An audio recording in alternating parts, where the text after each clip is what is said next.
दूसरी जो परिकल्पना है जो द्वैतवादी सिद्धांत में, वो हम ले रहे हैं, जिसका नाम है जेम्स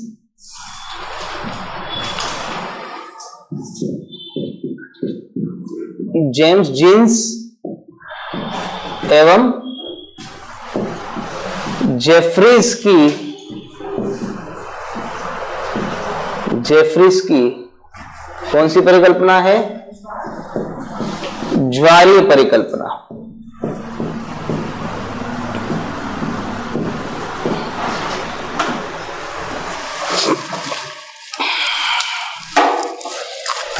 बड़े अहंकारी लोग थे। कहने का तात्पर्य, अहंकारी का तात्पर्य ये थी कि बड़े व्यक्ति थे, है ना, उस समय के, है ना, चाहे चैम्बरलिन हो गए, है ना, मोल्टन हो गए, जेफरीज हो गए, लिटिलटन हो गए, ये उस वक्त के थोड़े से, है ना, खगोल शास्त्र में और साइंस के क्षेत्र में जो है इनका बड़ा, है ना, नाम भी था। तो इनके अनुसार क्या था जरा देखना है। देखिए, चैम्बरलिन मोल्टन ने कहा कि भाई एक सूर्य था और उसके साथ में एक दूसरा तारा था, विशाल तारा, है ना। तो इसी कल्पना को लेकर जो है जेम्स जीन्स एवं जेफरीज आए और उन्होंने सौरमंडल की उत्पत्ति के साथ साथ सौरमंडल की संरचना के बारे में भी स्पष्ट करने का प्रयास किया, है ना। इससे पहले किसी ने यह नहीं बताया कि भैया शुक्र क्यों छोटा है ना, पृथ्वी बड़ी क्यों है, बृहस्पति क्यों इतना बड़ा है, ऐसा किसी ने समझाने का प्रयास नहीं किया। ये ऐसी पहली परिकल्पना थी हमारे पास में, ऐसी पहली कोई थ्योरी हमारे सामने आई थी जिसने सौरमंडल की संरचना के बारे में बताने का प्रयास किया। हालांकि वो प्रयास गलत है, मैं ये भी बता दूं आपको, है ना, क्योंकि गलत ना होता तो आगे नहीं बढ़ पाते हम। तो कैसे बताने का प्रयास किया जरा समझिए। जीन्स एवं जेफरीज के द्वारा यह बताया गया कि हमारा सूर्य था और सूर्य से विशाल एक अन्य तारा उसके पास मौजूद था। यह अन्य तारा है, यह अन्य तारा, ठीक है। एक सूर्य था और दूसरा एक अन्य तारा था, विशाल तारा था। किसी कारणवश यह अन्य तारा जब सूर्य के समीप से गुजर रहा था, क्या था, सूर्य के समीप से जब गुजरा तो सूर्य में क्या हुआ, यहां पर इसका जो पदार्थ है वो पदार्थ ऊपर की ओर उठा। क्या उठा? ऊपर की ओर उठा। तो जब यह पदार्थ ऊपर की ओर उठता है तो हम कहते हैं ना, समुद्र में जब जल स्तर बढ़ता है, जल स्तर जब बढ़ता है तो हम उस घटना को क्या कहते हैं? ज्वार कहते हैं। कहते नहीं कहते? ज्वार कहते हैं। तो ऐसे ही ज्वारी कल्पना, ये ज्वारी जो घटना है वो सूर्य की सतह पर देखने को मिली। मैं नहीं कह रहा ऐसा, ये भाई साहब कह रहे हैं ना। तो ज्वारी घटना के कारण क्या हुआ, इसका एक भाग जो है वो ऊपर की ओर उठा, और जब ऊपर की ओर जब उठा ना, तो ये जब साथी तारा जब निकट आ रहा था तो कुछ भाग इधर की ओर जा रहा था, कुछ भाग सूर्य अपनी ओर खींच रहा था। समझो मतलब, अगर कोई गुब्बारा है, उस गुब्बारे को एक साइड इधर से खींचो, एक साइड इधर से खींचो, क्या आपको दृष्टिगोचर होगा यहां पे कि इधर वाला भाग पतला है, इधर वाला भाग भी पतला है, ये बड़ा है बीच का, ऐसे ही होगा ना। तो जब ये साथी तारा जब यहां से गुजर रहा था तो जो ज्वार उत्पन्न हुआ इस सूर्य के इसमें, तो उस ज्वार को जो है वो ज्वार जो है वो सिगार की तरह जो है वह बड़ा हो गया ऐसा, और दो साइड से पतला और बीच में बड़ा होता चला गया इस प्रकार से। इसको नाम दिया गया फिलामेंट। क्या नाम दिया गया? फिलामेंट। उस ज्वार के कारण उस द्रवित पदार्थ ने फिलामेंट का रूप लिया। किसका रूप लिया? फिलामेंट, जिसे सिगार कहते हैं। क्या कहते हैं हिंदी में? सिगार कहते हैं। फिलामेंट का रूप लिया, है ना। और ये फिगर अपना फिलामेंट जो था वो दोनों छोर से क्या था? पतला था। क्यों पतला था? क्योंकि सूर्य का भी अपना गुरुत्वाकर्षण बल था और इस तारे का भी अपना गुरुत्वाकर्षण बल था, है ना? था। तो चूंकि यह अन्य तारा बड़ा था, इसलिए यह भाग जो है वो अलग हो गया, और अलग होने के बाद इसकी स्पीड ज्यादा थी तो यह आगे चल गया, लेकिन इसको अकेला छोड़ के चला गया, है ना। इसको लगा कि ये भाई साहब मुझे ले जाएगा, है ना, लेकिन इसको ये नहीं पता कि भाई साहब की स्पीड जो थी वो बहुत ज्यादा थी। किसके अनुसार? इनके अनुसार है। तो ये चला गया, पता नहीं कहां चला गया। पूछेगा क्वेश्चन, है ना, आलोचना में आएगा कहां गया, इसका जवाब नहीं है उसके पास। आया था, चला गया, है ना। इस दुनिया में उन्होंने भी कह दिया भैया जो आया है वो जाएगा। कौन अमर है? अमर तो साथी है, चिरंजीवी, सही नहीं सही? अब उसके अलावा तो है नहीं। तो ये भी आया है, जाएगा। तारे भी आएंगे और जाएंगे, बन रहे तो जाएंगे भी। सूर्य भी जाएगा हमारा, है ना, लेकिन देखने के लिए हम नहीं रहेंगे। ठीक है, तो अभी 5 अरब साल है, जरा देख लेते हैं, तब तक हम जीवित रहे तो ठीक है ना। तब कीजिए, तब तक जीवित रहे तो ये आगे चला गया और ये टूट कर यहां पर आ गया। और टूट कर जब यहां पर आ गया तो इनसे संघनन के बाद में, याद रखना है, ठंडे होने के बाद में ये छोटे छोटे भागों में विभक्त हो गया और इस प्रकार से ग्रहों की रचना हो गई। ये सूर्य के प्रभाव में आया। समझ में आ रहा है? बुध, शुक्र, पृथ्वी, मंगल, अब बता भी दो, अभी वो भी याद हो जाएगा प्री के लिहाज से यार, है। सीक्वेंस से क्या आता है? बृहस्पति, शनि, अरुण और वरुण, है ना। मतलब अरुण वरुण नहीं याद रहता तो यूरेनस और नेपच्यून याद हो जाएगा, है ना। और उस वक्त यम भी था, है ना। आज नई परिभाषा के अनुसार हम जो है प्लूटो को शामिल नहीं करते हैं, लेकिन उस वक्त तो था, है ना। तो इस प्रकार से हुआ। लेकिन जब प्रश्न पूछा गया शुक्र क्यों छोटा, ये अपना मंगल क्यों छोटा, मंगल को बड़ा होना चाहिए पृथ्वी से, है ना। अगर सीक्वेंस से जा रहे हैं तो ये छोटा है, ये उससे थोड़ा बड़ा, ये उससे बड़ा, फिर यहाँ मंगल छोटा क्यों हो गया? प्रश्न तो आएगा मंगल छोटा क्यों? वो लोग पता नहीं, कुछ ऐसी घटना घटी होगी, है ना, टूट बीट गया होगा, ऐसा वो कह रहे थे, है ना। तो आलोचनाओं में क्या होगा? आलोचनाओं में ये कि अगर संरचना के बारे में आप बता रहे हैं तो फिर मंगल छोटा क्यों है? इसका जवाब नहीं था उनके पास। दूसरा ये जो अन्य तारा है, साथी तारा, ये गया था। यही बात तो चैम्बरलिन ने भी कही थी, आलोचना उनको भी झेलनी पड़ी थी, तो वही चीज रिपीट क्यों लेके आए? चैम्बरलिन के सामने भी बड़ी समस्या यही थी कि भैया ये तारा गया कहां। अब चैम्बरलिन ने तो बताया नहीं, और जब नहीं बताया तो आपको वो उत्तर खोजने का प्रयास करना चाहिए था, तो आपने उल्टा प्रश्न को जन्म दे दिया, और है ना, ये गया कहां, है ना। और तीसरी चीज, अगर इन ग्रहों का निर्माण सूर्य से निकले पदार्थ से हुआ है तो सारे ग्रहों की संरचना समान होनी चाहिए। पृथ्वी में भी वही पदार्थ होने चाहिए जो मंगल में है, और मंगल में जो है वह बृहस्पति में होने चाहिए। अब ऐसे तो है नहीं। अब 4 ग्रह जो है वह पार्थिव है और 4 ग्रह जो है वह गैसीय है, तो फिर ये तो संभव नहीं है यार। अगर सूर्य से निकले पदार्थ से ही मिलकर बने हैं तो सूर्य का पदार्थ और पृथ्वी का पदार्थ एक होना चाहिए, जबकि ऐसा नहीं है ना।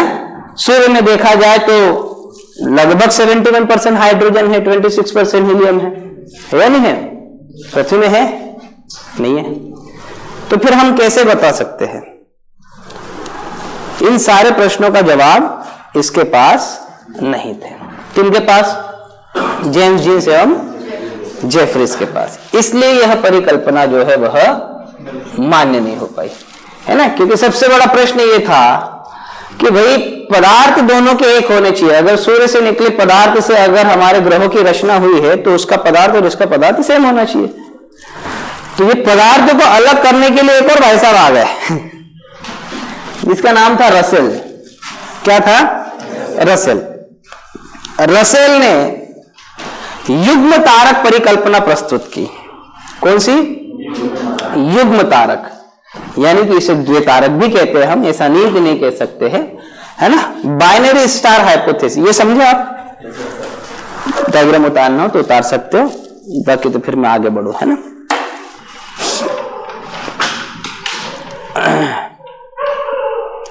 ये खांसी जल्दी आती जाती नहीं है यार।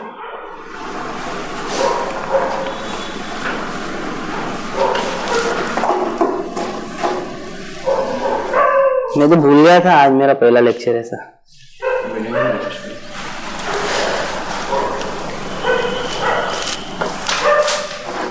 जल्दी जल्दी आया फिर मैं, दिख रहा होगा ना चेहरे पर से? नहीं दिख रहा, वैसे मैं हमेशा फ्रेश रहता हूँ। हंस रहे यार, हमेशा फ्रेश रहता हूँ ना मैं तो, कभी गुस्सा नहीं जीवन में। हंस दिए, कभी गुस्सा नहीं करता मैं। कभी देखे गुस्सा करते हुए? ऐसा गुस्सा नहीं करना जीवन में। हंस रही हो, चलिए।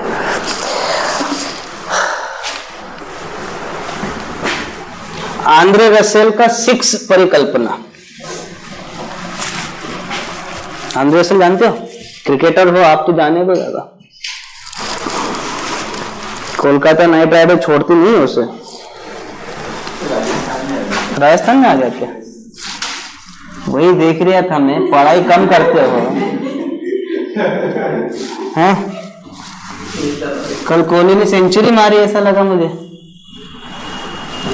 रोहित शर्मा ने। हाँ, उसके जगह यही पढ़ लेते तो क्या होता है? पुनः 121 रन मारे उसने, सही है ना? शेर कितने दिन तक चुप बैठेगा शिकार से? अब आप बताओ। 2 बार 0-0 पे आउट हो गया, तीसरी बार थोड़ी ना होगा यार, है? सही नहीं सही है? बड़े प्लेयर से ना कभी देर नहीं करनी चाहिए। मनमुटाव कर लो, देर कतई मत करो, है ना? क्योंकि एक्सपीरियंस के सामने जोश नहीं चलता है। एक हमेशा चीज याद रखना है ना? जोश एक लेवल तक होता है, और वो जोश या तो आपको, है ना, वहां तक डेस्टिनेशन तक पहुंचाएगा या तो फिर गिरा देगा। लेकिन जिसके पास एक्सपीरियंस है ना, वो धीमी गति से जाएगा जरूर, लेकिन पहुंचेगा अवश्य। ये ध्यान में रखना है आपने। इसलिए टीम में हमेशा बैलेंस बनाकर रखना होगा, है ना? जो मतलब जो सिलेक्टर्स है ना, उन्हें भी ध्यान में रखना होगा कि जो हम टीम सिलेक्ट कर रहे हैं T20 के लिहाज से भले ही कर रहे हो, लेकिन 2 या 3 या 4 प्लेयर ऐसे रखो जो उसे गाइड कर सके, है ना? हर जगह हार्दिक पांड्या, शिवम दुबे नहीं चलेंगे दादा, समझ में आ रहा है ना? हर जगह सूर्या नहीं चलेगा, इनका होना अनिवार्य है। जैसे बॉलिंग हमारी लड़खड़ाती है, क्यों लड़खड़ाती है? क्योंकि एक्सपीरियंस नहीं है ना। बुमराह नहीं है, शमी नहीं है, सिराज नहीं है। इनमें से कोई एक भी होता तो वो अन्य के लिए हौसला बनता है, और तब जाके लाइन लगती है। आजकल के सिलेक्टर पता नहीं कैसे है ना, बिल्कुल नए नए प्लेयर्स के चक्कर में टीम की 12 बजा रहे। सही नहीं सही है? तो ऐसे नहीं होना चाहिए। रोहित रोहित है, कोहली कोहली है ना? उनका मान रखे, सम्मान रखो। जब तक चल रहा है तब तक खिलाओ यार। ऐसा किसने कह दिया कि उम्र है और उम्र जोश को बताएगी? ऐसा तो नहीं है ना। फिर सचिन 42 तक खेला बिना फिटनेस के, फिर क्या करते हो? सचिन 42 तक खेला ना, 40-42 तक। क्या वो कोहली और रोहित के जैसे फिटनेस रखता था? नहीं रखता था, है ना? लेकिन टेक्निक थी उसके पास तो वो खेला। रंगना हेराथ, अगर आप श्रीलंकन प्लेयर को देखो तो लगभग 44 इयर्स तक खेला वो। रंगना हेराथ आपको पता होना चाहिए, बेस्ट बॉलर था वो दुनिया का कभी। तो ऐसा होना चाहिए ना। चलिए खैर, अपने को उससे क्या है, एंटरटेनमेंट देखना है, और T20 आए तब भारत का समर्थन करना है। चलो देखते हैं रसेल साहब क्या कहे। रसेल साहब ने बाइनरी स्टार हाइपोथेसिस को प्रस्तुत किया, यानी कि युग्म तारक। क्या? युग्म तारक परिकल्पना। रसेल का यह मानना था कि अंतरिक्ष में सूर्य था, और सूर्य के साथ एक छोटा उसका साथी तारक था, इसको हमने क्या बोला? साथी तारा। क्या नाम दिया? साथी तारा। और सूर्य और ये साथी तारे को मिलाकर बनता है युग्म तारक। क्या बनता है? युग्म, जानते हो ना, युग्म मतलब जोड़ी, है ना? तो इनकी जोड़ी थी। ऐसा किसने कहा? रसेल साहब ने कहा कि हमारे अंतरिक्ष में हमारा सूर्य था और सूर्य के साथ में उसका एक साथी तारा था। इन दो के अलावा एक विशाल तारा भी मौजूद था। क्या था? एक विशाल तारा भी मौजूद था, है ना? और ये विशाल तारा जब इस साथी तारे के साथ, साथी तारे के निकट से जब गुजरा तो साथी तारे में से कुछ पदार्थ बाहर की ओर निकले, और जब बाहर की ओर निकले तो ये साथी तारे के साथ चल दिए, मतलब उसकी ओर चल दिए, है ना? मतलब ये जब पास में आ रहा था तो इधर की ओर निकल रहे थे, ये इधर जा रहा था साथी तारा, तो ये इसके पास चल दिए, है ना? चल दिए चल दिए चल दिए चल दिए चल दिए चल दिए, फिर ये इधर आ गया तो ये इसके साथ ऐसे दूर तक चल दिए ये कण। और जब दूर तक चल दिए तब उनको नहीं पता था कि ये भाई साहब हमसे इतना दूर चला जाएगा, है ना? हम तो उसके पीछे पीछे चल रहे थे, है ना? धोखा दे दिया इसने, है ना? कहते हम तुम्हें अपने साथ ले जाएंगे, है ना? पीछे छोड़ दिया, वादा खिलाफी कर दी, है ना? उनके चक्कर में आ गए। ये चला गया, ये विशाल तारा पता नहीं कहां चला गया, लेकिन इसे मझधार में छोड़ के चला गया। ये अनाथ अब किसके सहारे होते? हमारा सूर्य था, और हमारे सूर्य ने उन्हें अपना लिया और अपने आघोष में ले लिया। इनमें संघनन हुआ तो ये ऐसे चक्कर लगाने लग गए इस प्रकार से, और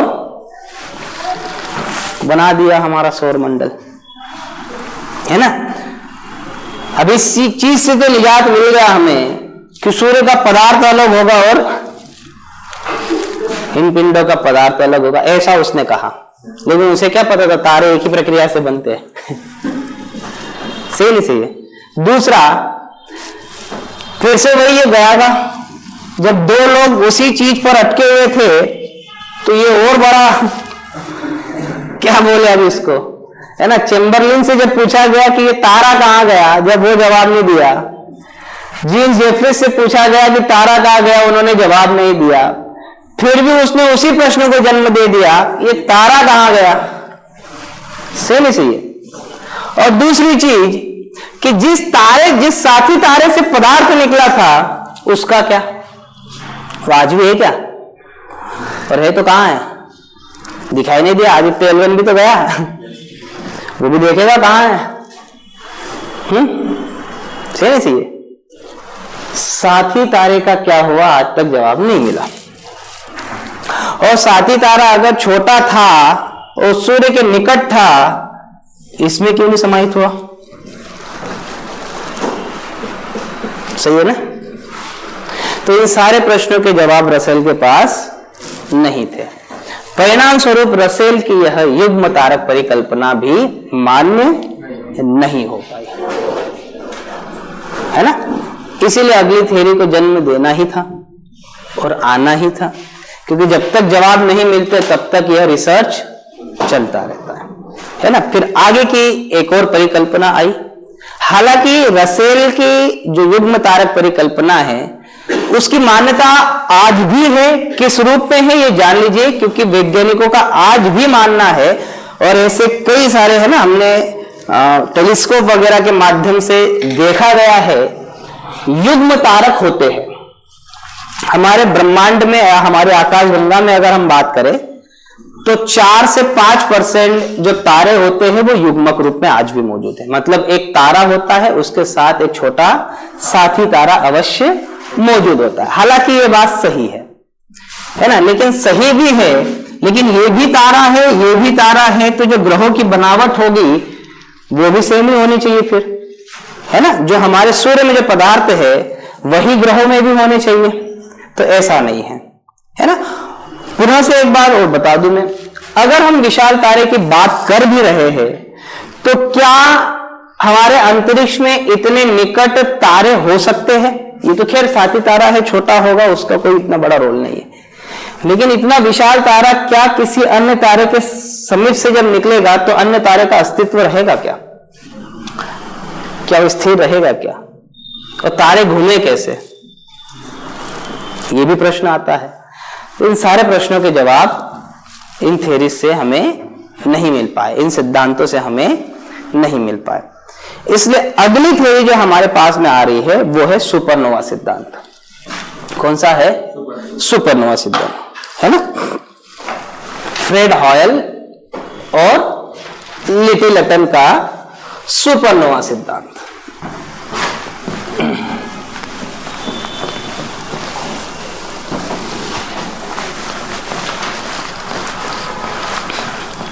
याद रहेगा ना मैं क्या क्या बता रहा हूं? हालांकि एक बार पढ़ने पर यह याद नहीं होगा, आपको घर जाके 2 से 3 बार पढ़ना पड़ेगा, है ना?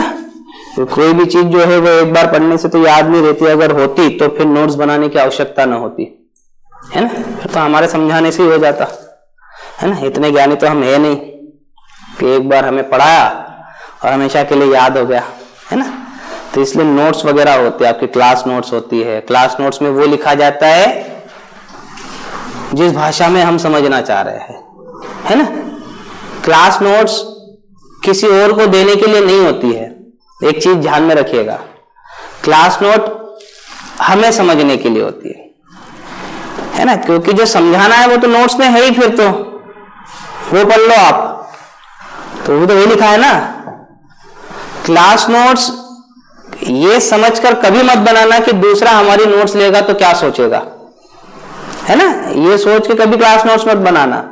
क्लास नोट्स किसी को देने के लिए नहीं होती है। हाँ, सहारा बन सकता है उसका कि भाई यहाँ ये छोटा है तो ये लिख लेना भैया, लेकिन ध्यान रखना है मेरी भाषा में लिखा है, समझे तो ठीक, और नहीं समझे तो, है ना? कोचिंग की नोट्स है ही, तो कोचिंग की नोट्स भी नहीं समझे तो हम यही, है ना?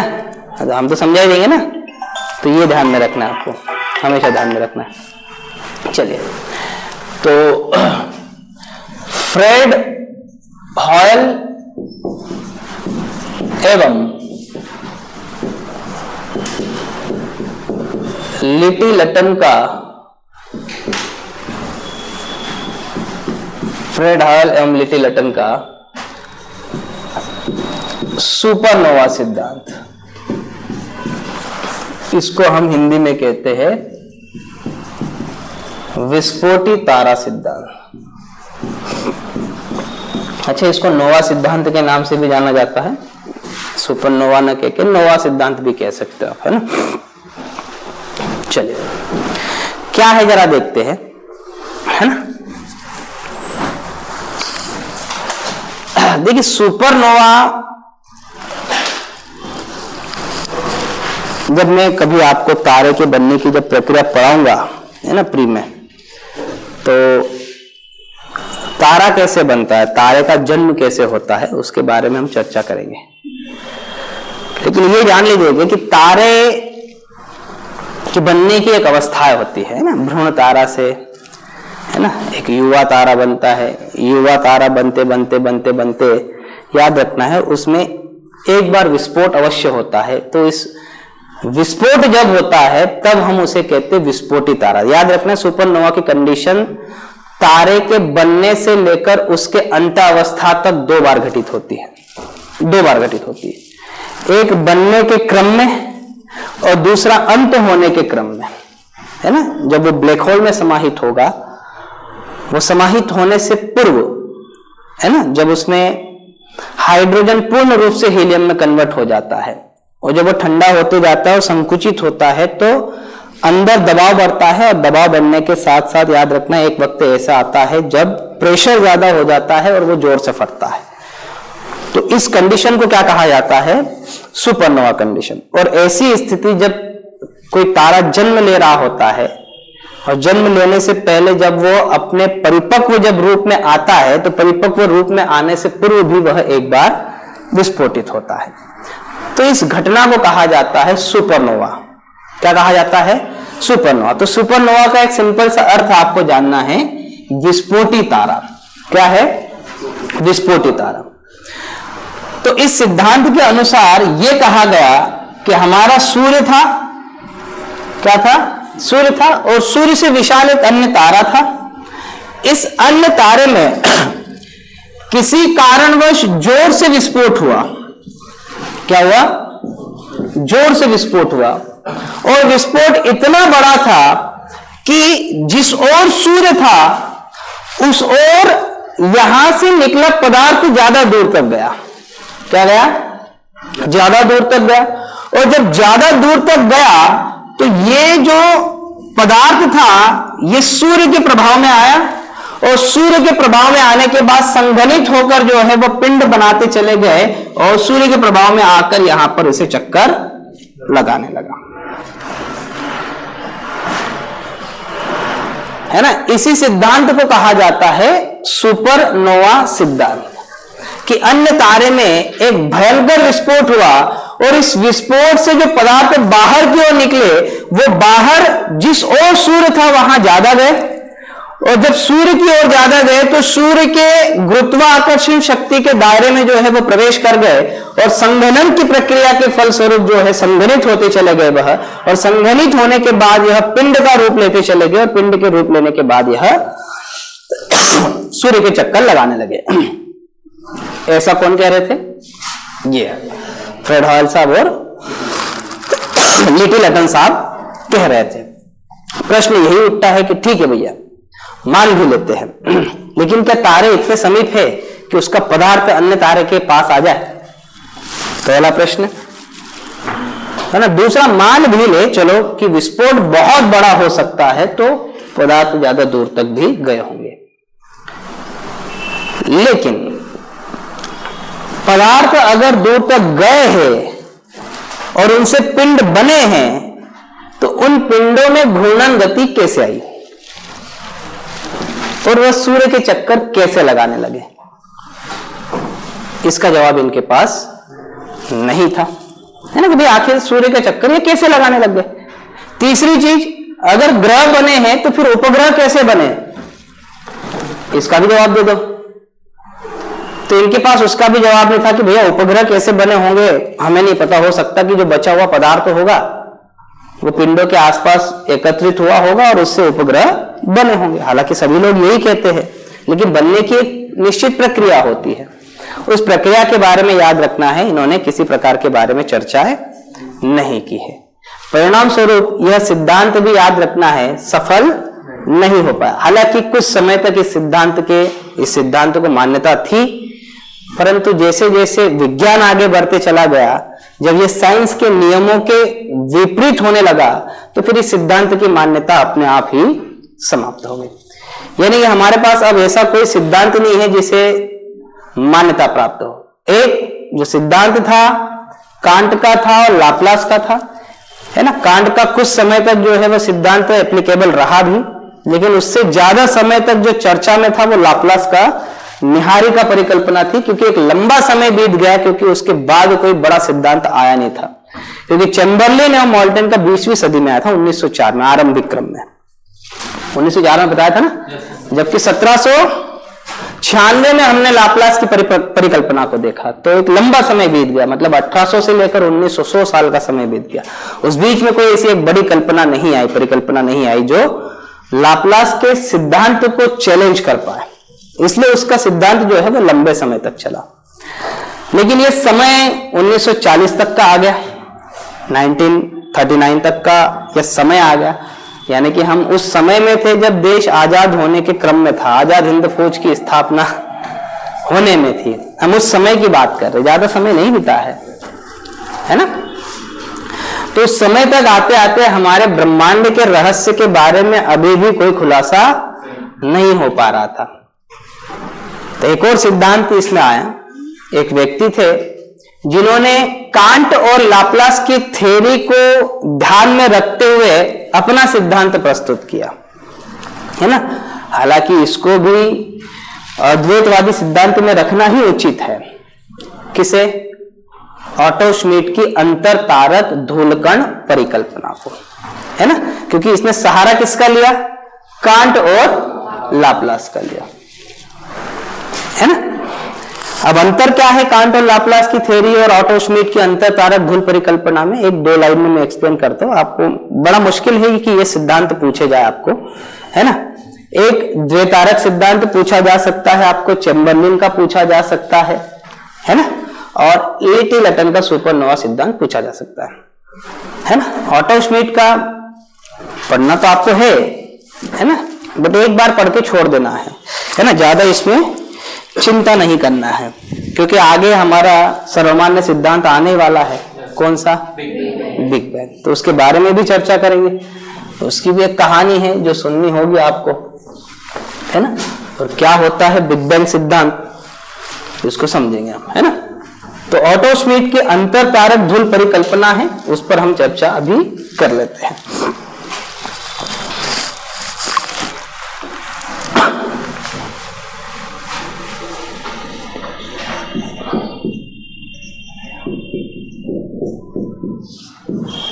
ऑटो श्मिट की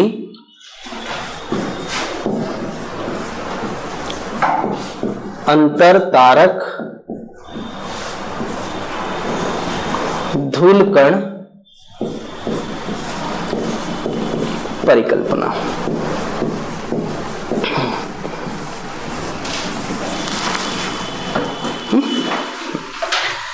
ऑटो श्मिट का कहना यह था, हमारा सूर्य था और इस सूर्य के अलावा अंतरिक्ष में धूल कण मौजूद थे, बहुत दूर थे, धूल कण फैले हुए थे, है ना। ये धूल कण फैले हुए थे इधर उधर, है ना, ऑटो श्मिट के अनुसार। और ये धूल कण इस सूर्य के गुरुत्वाकर्षण के कारण इसके समीप आते चले गए, खींचते चले गए, और खींचने के क्रम में इसने ऐसी एक तश्तरी नुमा आकृति बना ली इसके चारों। और ये तश्तरी नुमा आकृति जो है वह घूर्णित करते हुए चली गई, और धीरे धीरे धीरे धीरे धीरे धीरे इसमें संघनन से छोटे छोटे पिंड बनते चले गए, है ना। और ये पिंड जब बनते चले गए तो कुछ इसके पास में आए, कुछ दूर रहे, और जो पास में आए ये इसके चारों चक्कर ऐसे लगाने लग गए और हमारे सौर मंडल की उत्पत्ति हो गई, है ना। ऐसा उसका कहना था। किसका? ऑटो श्मिट का। तो ये कहने का तात्पर्य है कि अगर इतने दूर से खींचकर आ गए तो अंदर ही आ जाना था। अरे कहने का तात्पर्य है कि मेहनत करके यहां तक लाए और छोड़ दिया तुमने यहां पे, तश्तरी बन गई, है ना। दूसरी चीज कि घूर्णन गति कैसे उत्पन्न हो गई? दूसरी चीज में घूर्णन गति कहां से उत्पन्न हो गई? अपने आप घूमने लग गया, ये भी बता दो। अरेंजमेंट कैसे हो गया, है ना, क्योंकि तश्तरी बनी होगी तो ऐसी बनी हो गई है। इन ग्रहों का अरेंजमेंट कैसे हो गया? बिल्कुल 9 ग्रह लाइन में, एक ही तल में, कैसे हो गया? इसका जवाब दीजिए। और चौथी चीज, सबसे बड़ी चीज, धूलकण कहां से आए? धूलकण, सबसे बड़ी चीज तो यही है ना कि धूलकण कहां से आए। तो गए कि हमें नहीं पता। हाँ, आपने तो कांड के समय कोई प्रश्न नहीं उठाए, देव निर्मित आद्य पदार्थ बोल दिए, और जब हम कह रहे थे हम पे प्रश्न चिन्ह उठा रहे, ऐसा वो भी कहे, है ना। वो कहे कि भैया बुरा मत मानिए, लेकिन है ना थोड़ा बहुत साइंस तो होना चाहिए। ऐसे थोड़ी कि भाई आ गए और बता दिए और हम उसको मान लेंगे, मान्यता दे देंगे, ऐसा नहीं होता है ना। फिर अब मैं कहूँ और बीसीसीआई के पास चले जाओ, मैंने बचपन में बहुत 6 मारे हैं, मुझे ले लो। अरे भाई ऐसे कैसे भैया, ऐसे कैसे ले ले? साक्ष्य तो होने चाहिए ना, ये तो प्रैक्टिकल करके बताओ हमें। तो ऐसा कोई भी साक्ष्य उनके पास नहीं था। परिणाम स्वरूप ऑटो श्मिट की अंतर तारक धूल परिकल्पना भी मान्य नहीं हो पाई। तो लगभग हमने अद्वैतवादी सिद्धांत की सारी परिकल्पनाएं देख ली और द्वैतवादी की भी सारी परिकल्पनाएं देख ली। इनमें से अंतिम निष्कर्ष तक अभी तक कोई भी परिकल्पना या कोई भी सिद्धांत पहुंच नहीं पाया, है ना। और आज वर्तमान में यदि देखा जाए तो महाविस्फोट सिद्धांत, जिसे आप बिग बैंग सिद्धांत के नाम से जानते हो, यही सर्वमान्य सिद्धांत है। सर्वमान्य है या नहीं है? तो ये जब सर्वमान्य सिद्धांत है तो आखिर ये है क्या महाविस्फोट सिद्धांत? शब्द से आपको समझ में आ रहा होगा कि बहुत बड़ा विस्फोट हुआ होगा, और गलत है नहीं। महा मतलब इससे बड़ा और कोई विस्फोट हो नहीं सकता, है ना। हमारा सुतली बम है ना, परमाणु बम से कई ज्यादा बड़ा विस्फोट हुआ होगा, है ना। और उस विस्फोट से याद रखना है कि यह सिद्धांत आया है। अब वो क्या है, इसके लिए थोड़ा सा आपको इसके इतिहास में जाना होगा, क्योंकि बिग बैंग कोई ऐसी घटना नहीं है जो बोल दी और आ गई, है ना। इसके पीछे एक छोटे बच्चे का काफी ज्यादा लेना देना है। एक 24 से 25 साल का लड़का जिसने 20वीं सदी में तहलका मचाने का प्रयास किया, लेकिन इन अहंकारी लोगों के कारण वह जल्दी अस्तित्व में नहीं आया, है ना। कुछ होते हैं ना कि भाई बहुत बड़ा टैलेंट है उसमें, लेकिन कुछ अहंकारी लोग होते हैं जिसके कारण वह छिप जाता है। हर क्षेत्र में होता है ना। उसमें काबिलियत बहुत ज्यादा होती है, लेकिन उसे कोई आगे आने नहीं देता है। उस व्यक्ति का नाम बताऊंगा मैं, अवश्य बताऊंगा, ठीक है ना। लेकिन उससे पहले एक और चीज मैं आपको बता दूं कि जो बिग बैंग की जो घटना है, उसकी आधारशिला जो बनाने का काम किया था, उस व्यक्ति का नाम है एडविन हब्बल। क्या नाम है? नाम सुनो कितने लोगों ने? अरे किसने सुना है? एडविन हब्बल नाम नहीं सुनो? टेलीस्कोप भी इनके नाम से। खैर अभी तो वो दुनिया का सबसे बड़ा नहीं रहा, जेम्स वेब आ गया है अभी, है ना। उससे पहले था, लेकिन उससे पहले वही था, हब्बल टेलीस्कोप, ठीक है। अब ये व्यक्ति ने क्या किया, थोड़ा सा एक इतिहास को जान लीजिएगा। मैंने शायद लास्ट लेक्चर में भी आपको बताया था कि ये जो हम सिद्धांत पढ़ रहे हैं, ये उत्पत्ति के बारे में पढ़ रहे हैं, है ना।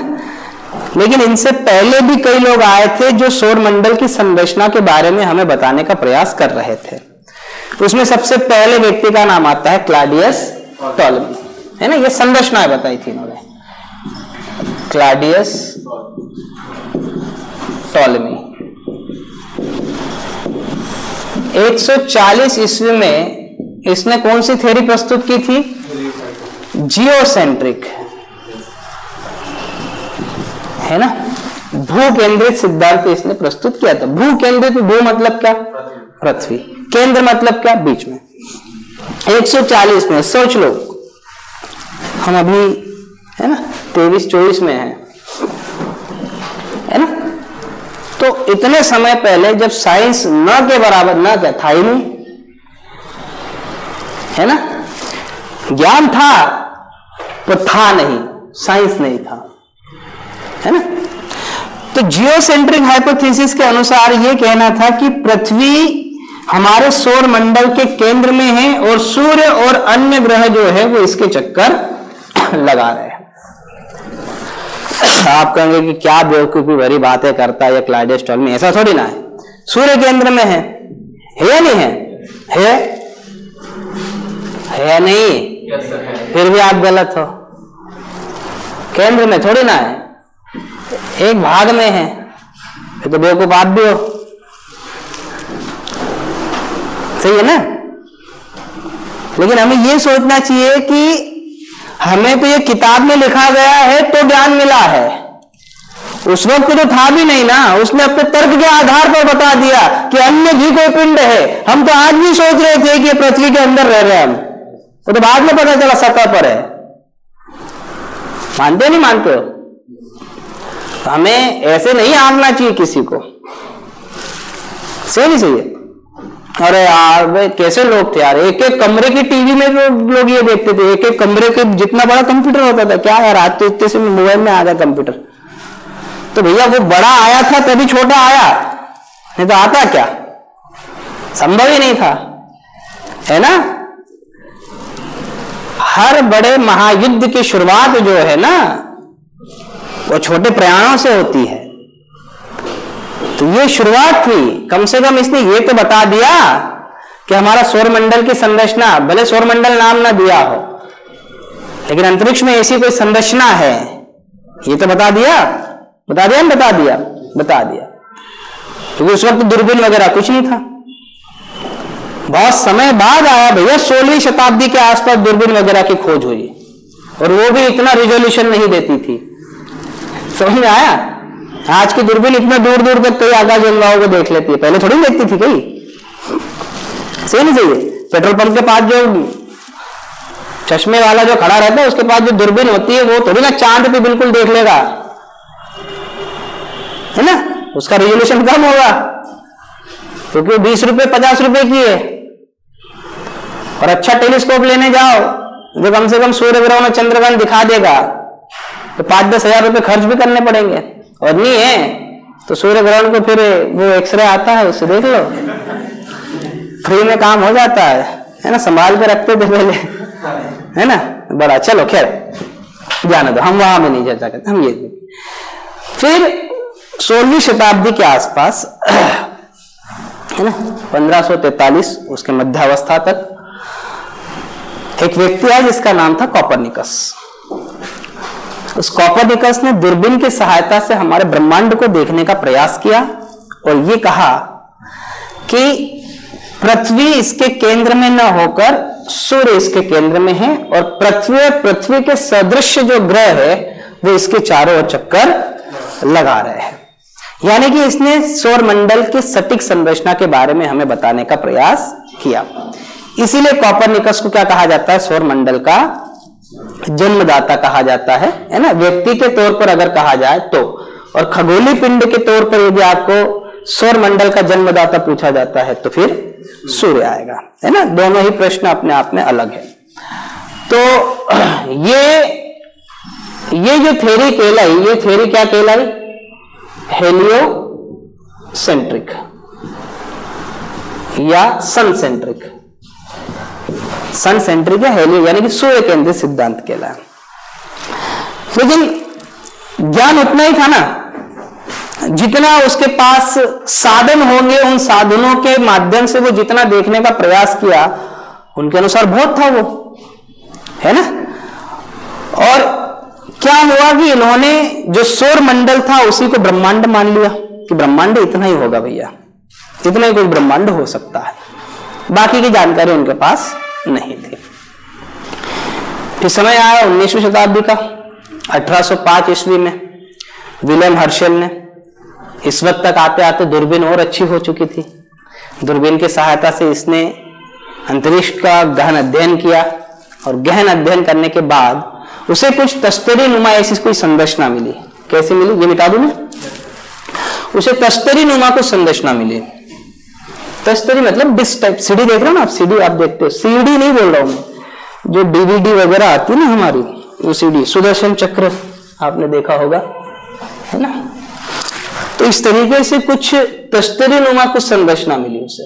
सर्पिलाकार भी हो सकती है, इसकी आकृति कई विभिन्न प्रकार की।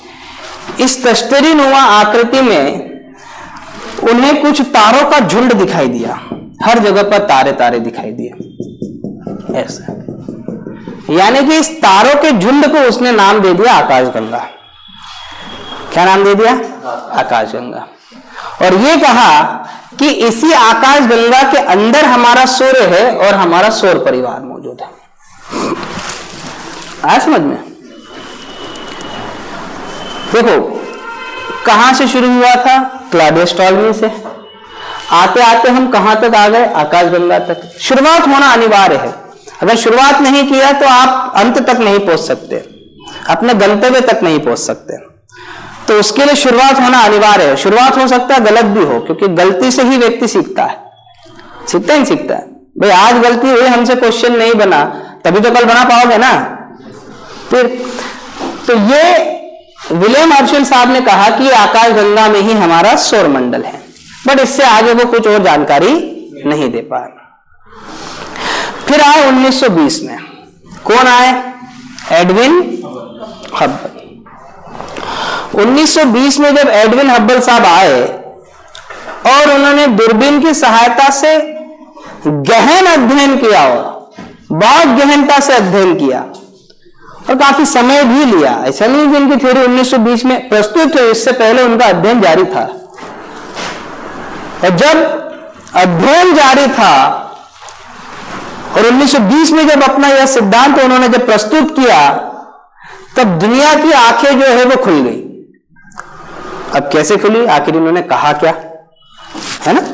तो इनकी दो चीजें जो है हमें ध्यान में रखनी होगी। इनकी दो चीजें हमें ध्यान में रखनी होगी जिसने बिग बैंग सिद्धांत को जन्म दे दिया। जब इन्होंने गहनता से अध्ययन किया तो पहली चीज ये कही कि हमारे अंतरिक्ष में, हमारे ब्रह्मांड में जो है वो एक आकाशगंगा नहीं है, ऐसी अनेकों अनेक आकाशगंगाएं हैं। पहली चीज क्या कही, अनेकों अनेक आकाशगंगाएं हैं, अनेकों अनेक आकाशगंगाएं हैं। और दूसरी चीज, इनकी नजर हमेशा आकाशगंगाओं पर थी, कैलकुलेशन भी करते थे, है ना? दूसरी चीज ये कि इन आकाशगंगाओं में निरंतर विस्तार हो रहा है, विस्तार हो रहा है। समझ में आया क्या कह रहे हैं? यानी कि ये जो आकाशगंगाएं हैं उनमें क्या हो रहा है, निरंतर विस्तार हो रहा है। और निरंतर यदि विस्तार हो रहा है तो इसका तात्पर्य यह है कि ब्रह्मांड का आज भी विस्तार हो रहा होगा, और आज भी विस्तार हो रहा है। तो अगर यह हब्बल साहब सही है तो इसका अर्थ है कि कोई एक चीज होगी जो इसको बाहर की ओर फैला रही है, क्योंकि बाहर की ओर कोई भी चीज ऐसे नहीं जाती ना, कोई ना कोई तो प्रेशर होना चाहिए। और प्रेशर अगर हो रहा है और वो उसे फैला रहा है तो वो प्रेशर आया कहां से? तो वैज्ञानिकों को सोचने पर मजबूर कर दिया कि आखिर ऐसा क्या हुआ होगा, कैसे वह प्रेशर लग रहा होगा जिसके कारण ब्रह्मांड या आकाशगंगाओं में विस्तार जारी है। इसलिए याद रखना है, बिग बैंग सिद्धांत को एक और नाम से जाना जाता है, विस्तारित ब्रह्मांड की परिकल्पना। क्या कहा जाता है ना? आधार कौन बना? अगर ये हब्बल ना कहते तो बिग बैंग वालों का ध्यान जाता नहीं ना। तो बिग बैंग अपने आप में सबूत कैसे जुटा रही थी? तो सबूत तो एक यहीं पर मिल गया, है ना? क्योंकि बिग बैंग की पहली लाइन थी कि वहां पर कुछ एकाग्र बिंदु था। एकाग्र बिंदु मतलब वहां सिंगुलरिटी थी। अंतरिक्ष का सबसे ज्यादा घनत्व यहीं पर था। अगर इसमें से एक चम्मच भी उठाए ना तो पता नहीं कितने ब्रह्मांड बना ले।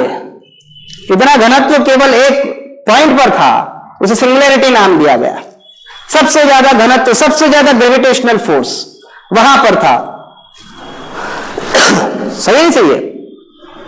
तो उन्होंने कहा कि भैया पूरा जो ब्रह्मांड है, ऐसे तो अनेकों अनेक ब्रह्मांड है, लेकिन हम पढ़ते केवल एक ही ब्रह्मांड है, हमारा ब्रह्मांड। और हमारे ब्रह्मांड की बात करें तो अरबों अरब आकाश गंगाएं हैं, और एक आकाश गंगा की बात करें तो अरबों अरब तारे हैं। उन अरबों अरब तारे में से एक सूर्य है, और सूर्य में से एक ग्रह छोटा सा पृथ्वी है, और पृथ्वी पर एक छोटा सा देश है, भारत, है ना? उस भारत के दूसरे सबसे बड़े राज्य में हम निवास करते हैं, मध्य प्रदेश। मध्य प्रदेश के विभिन्न जिले हैं, उन जिलों के अलग नगर है, तहसीलें हैं। उन तहसील के छोटे से कस्बे में आप निवास कर रहे हो। तो सोचो ब्रह्मांड में आपकी औकात क्या है। कहने का तात्पर्य है ना? और पृथ्वी पर ही ज्यादा अहंकार है, इसलिए वजन बढ़ रहा है। अरे सही नहीं सही है? भार बढ़ रहा है फिर तो। लेकिन एक चीज है, वो गेंद देखे, वही गेंद वो मेले में मिलती थी, टक टक टक टक, मजा आती थी। उसमें वो छोटे छोटे कंकर होते थे। आजकल कहाँ मिलता है यार? आजकल वैसे नहीं मिलते हैं ना मेले में, और मिलते भी तो लेने में शर्म आती है। अरे यार गलत तो कह नहीं रहा हूं, शर्म आती नहीं आती? अरे यार कौन कोई देख रहा होगा तो भी ये लेता है रे, पर लेना चाहिए, मजे उसमें ही है नहीं है यहाँ पे। और वो जो होता था उस पे जैसे वो जो क्या बोलते उसको, रबर जब निकालते थे तो बड़ा अच्छा लगता था वो जब रिलीज होता था ना, रबर जब रिलीज होता था, आहा कितना अच्छा हल्कापन महसूस हुआ। उसको टाइट बांधते थे ताकि निशान बन जाए। हम तो करते थे भैया, आपका पता नहीं है ना, हम तो करते थे। जलेबी खाने जाते थे मेले में, सबसे ज्यादा गुड़ की जलेबी है ना, और गोड़ सेव करके आती थी हमारे यहाँ पे बड़वानी, अलीराजपुर, झाबुआ में मिलती है। गुड़ की एक सेव मिलती है, उसे आप क्या कहते हैं, अलग अलग नामों से जानते हो, बालूशाही वगैरह। खैर सुबह सुबह में नाम नहीं लेना रहे ना, खांसी भी आ रही है एक तो वो गेंद बाहर तभी गई होगी ना जब वो कहीं अंदर थी। ब्रह्मांड का विस्तार तभी हुआ होगा ना जब वो किसी एक जगह पर एकत्रित हुआ होगा पहले। तो पहला सबूत जो बिग बैंग का मिल गया वो ये सिंगुलरिटी, यानी कि पहले जो भी पदार्थ था वो किसी एक जगह पर मौजूद था। समझ आया? अब वो कैसे था, क्या था, उसकी चर्चा हम करेंगे। मैं आज बिग बैंग नहीं पढ़ाऊंगा क्योंकि वो बड़ा टॉपिक है, कल का पूरा दिन लग सकता है उसमें, है ना, हालांकि नहीं भी लगेगा। अगर आपकी समझ अच्छी है तो 15 मिनट में भी मैं खत्म कर दूंगा, ऐसा नहीं है ना। तो उसके बाद हमारा एक टॉपिक शुरू होगा, है ना, पृथ्वी की आयु और भूगर्भिक समय सारणी। लेकिन उससे पहले ये जितनी भी चीजें हुई है उन पर मैं आपको कुछ प्रश्न लिखवा दूं, और प्रश्नों के बाद आप घर पे प्रयास करना है। 3 मार्क्स में लिखना है, 5 मार्क्स में लिखना है और 11 मार्क्स में लिखना है ना। तो हब्बल साहब ने कहने का प्रयास किया कि अनेकों अनेक आकाशगंगाएं है और उसमें निरंतर विस्तार हो रहा है। बस इन्हीं की चीजों को एक छोटा बच्चा सुन रहा था जो अभी कॉलेज में अध्ययनरत था, अध्ययन कर रहा था, है ना। और अध्ययन करते करते लगभग 1929 और 1930 में उसने अपनी एक थ्योरी प्रस्तुत कर दी। लेकिन कुछ घमंडी लोगों के कारण जो है वह अस्तित्व में नहीं आ पाई, क्योंकि इस वक्त तक याद रखना है द्वैतवादी सिद्धांतों के लोगों का बोलबाला था या नहीं था? अगर हम बात करें चैम्बरलिन की, मॉल्टेन की, लिटिलटन की, फ्रेड हॉयल की, रसेल का, इनका बोलबाला था। परिणाम स्वरूप वो छोटा बालक जो आज कॉलेज में पढ़ रहा था उसकी बातों पर किसी ने ध्यान नहीं दिया, और उसका नाम था जॉर्ज लेमेत्रे। क्या नाम था? जॉर्ज लेमेत्रे ने बिग बैंग सिद्धांत को 1930 में ही प्रस्तुत कर दिया, लेकिन दुनिया ने उसको नजरअंदाज कर दिया। और जब बाद में चल के 1950 के बाद में दुनिया को इस ब्रह्मांड के रहस्य के बारे में कुछ जानकारी नहीं मिल रही थी, तब कई व्यक्तियों ने पुनः से उस बच्चे की थ्योरी पर ध्यान देने के लिए प्रेरित किया और जॉर्ज लेमेत्रे को कहा कि आपकी थ्योरी को पुनः से दुनिया के सामने रखिए। और 1960 के दशक में वो व्यक्ति फिर से आया और उसने बिग बैंग सिद्धांत को जन्म दे दिया। और तब से लेकर आज तक साइंटिफिक नजरिए से देखे तो ब्रह्मांड की उत्पत्ति के संबंध में यही सिद्धांत सर्वमान्य है ना। तो क्या है वो सिद्धांत, उसके बारे में हम चर्चा कल करेंगे। आज के लिए इस एपिसोड का अंत यही पर।